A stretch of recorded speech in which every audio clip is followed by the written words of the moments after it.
friends, and welcome to Paulina Art. I am a self-taught artist, and all the techniques I share with you in this channel are the ones that work for me.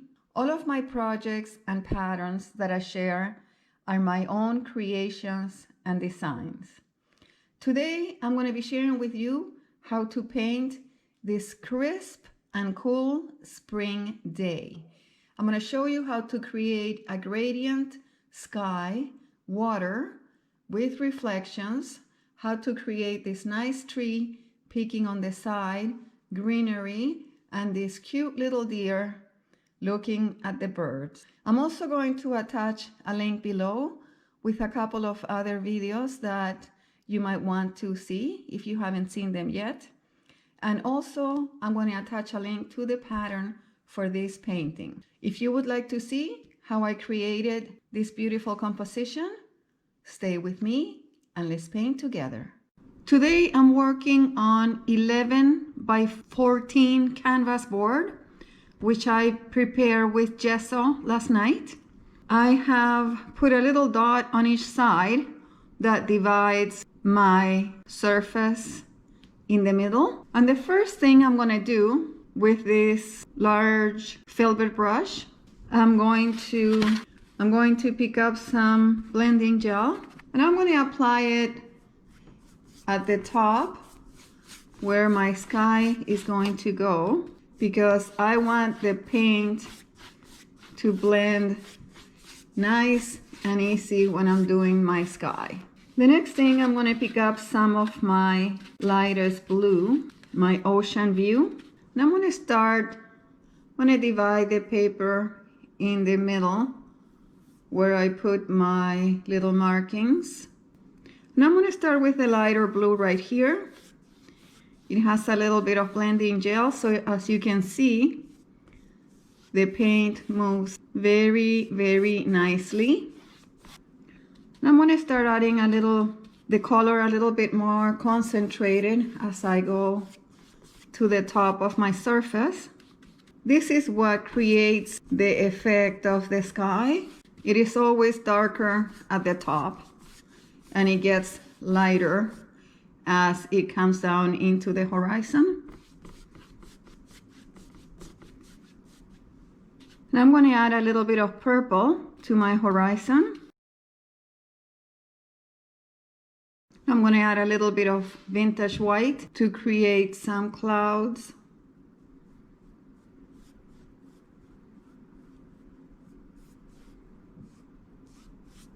Very simple clouds, just moving around the horizon like this.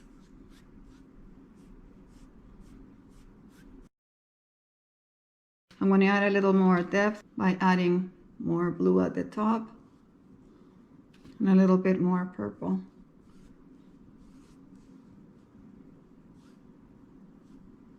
To create the water, I'm going to do the same thing. I'm going to start by coating my canvas lightly with blending gel, and I'm going to start adding some of my ocean view, the same blue I used for the sky, and I'm going to add a little bit of teal. In the distance here it's going to be a little bit darker, and I'm using a little bit of teal with ocean view.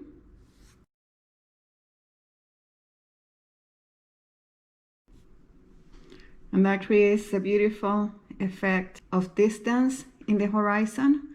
We can see the sky blending in the horizon and then the water line. And that gives the painting perspective already. With a small filbert brush, this is about the size, I'm mixing a little bit of my ocean blue with my teal. I'm going to start creating some trees in here in the horizon, just by pressing my brush like this, pressing it upwards to create the height and sideways. And I'm going to have some space in there. I don't want it to be a solid color because I want to create the effect of trees We're also going to add reflection in the water here. As we go along, we're going to start doing the movement of the water.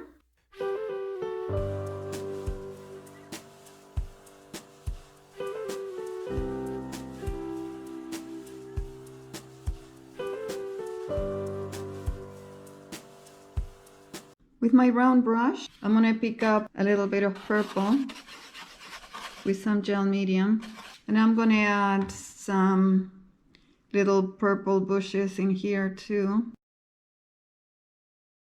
I want just a nice soft purple to add a little bit of color. Whatever you do, make sure you do the reflection as well, because that's what creates the effect of water. Basically, what creates the effect of water is the reflection. And I'm now going to pick up with my round brush a little bit of blending gel with my lime green. Again, I want a very soft green, and I'm going to add a little bit of that in here.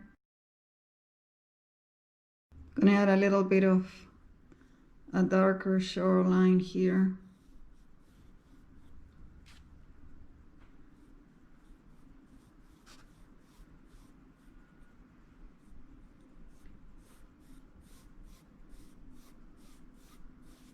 We're going to let all this dry for a few minutes. With my liner brush and a little bit of the purple and the teal, create the effect of some branches and trees back here, which I'm going to duplicate in the water as well. And blend them a little bit. With an angled brush, you can use your liner brush as well. I'm going to start adding some white to the shoreline to create the effect of water.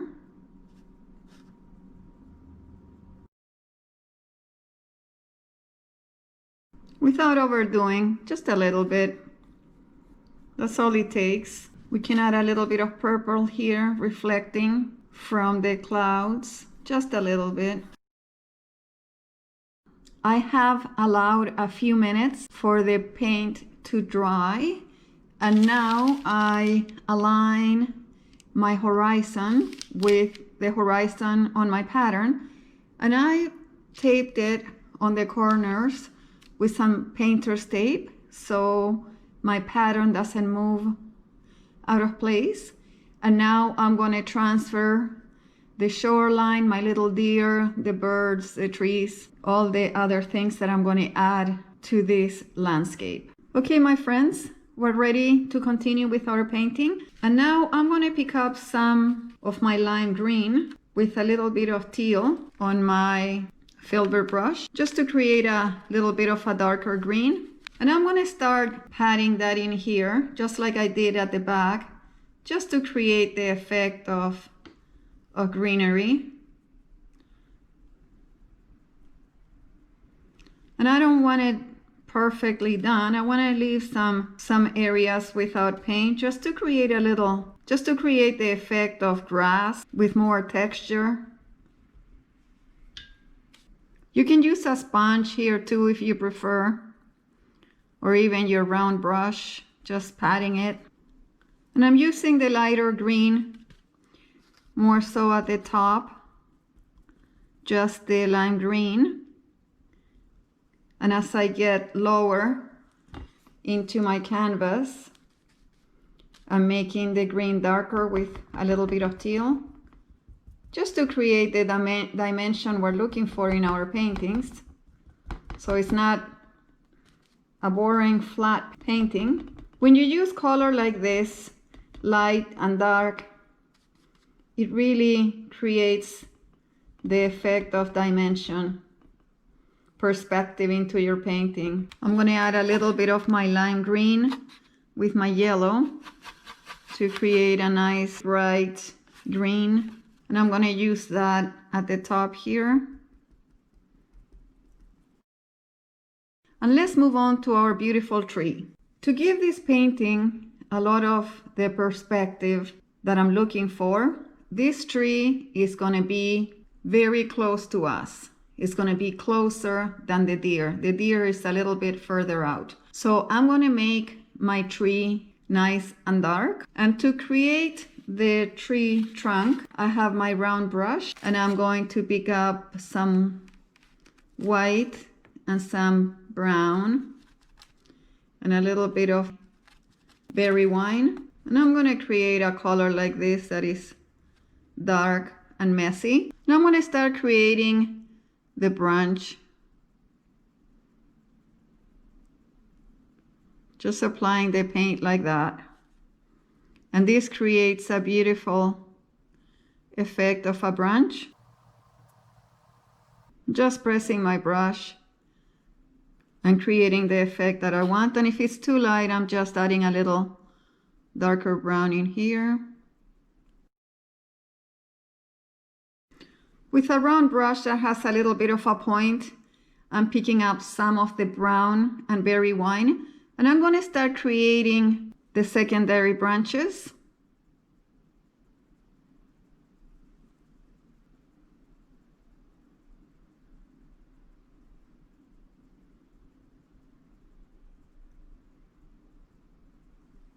You want to add a little bit of water so the paint flows. I'm picking up the same color with my liner brush, and I'm just going to add the very, very fine branches now. With the same color, I can add some branches elsewhere,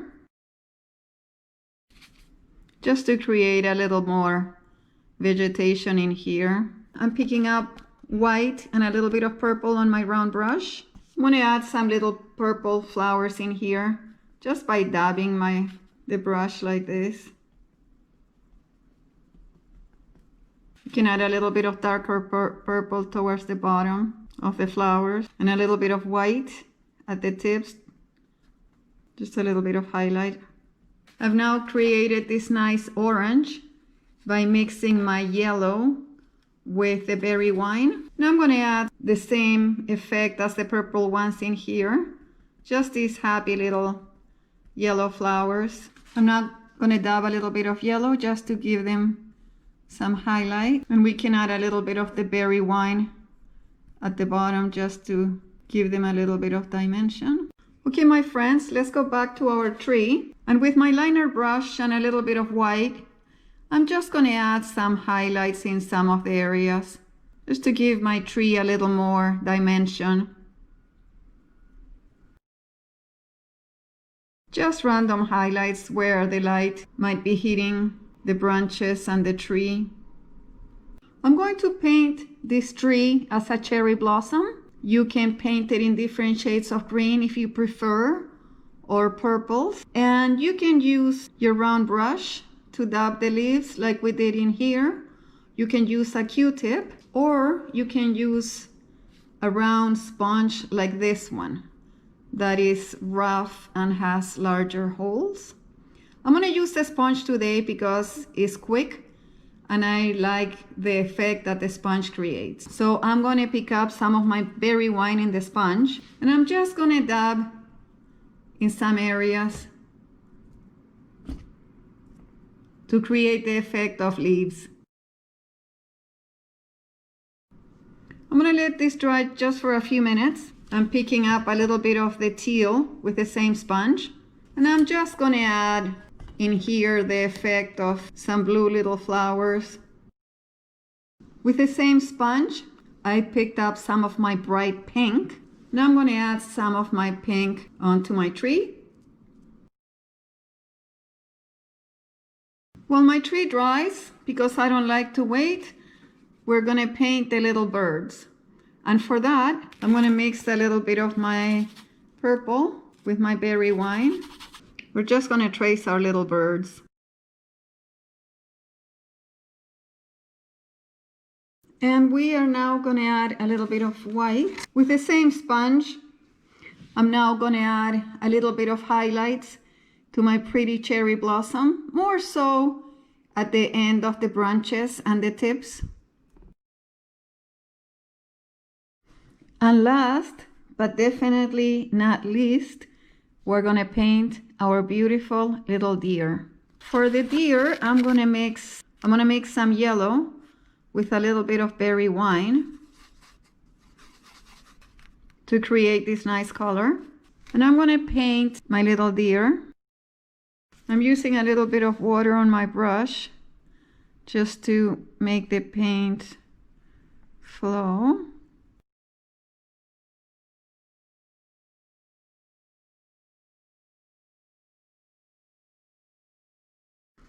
I'm adding a little bit more berry wine to my mix so I can add a little bit of dimension to my deer.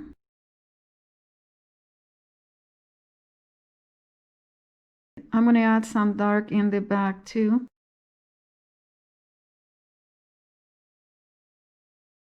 With brown and berry wine, I'm going to create the little nose in here. I'm just dabbing gently. We don't want anything too dark. Gonna add a little more shading on the legs. Gonna add some white little spots on his back. And a little bit of white on his tail.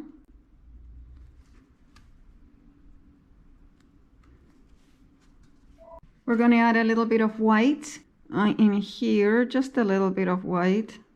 Sometimes they have a little bit of white fur at the front of their body. And on the back of the legs.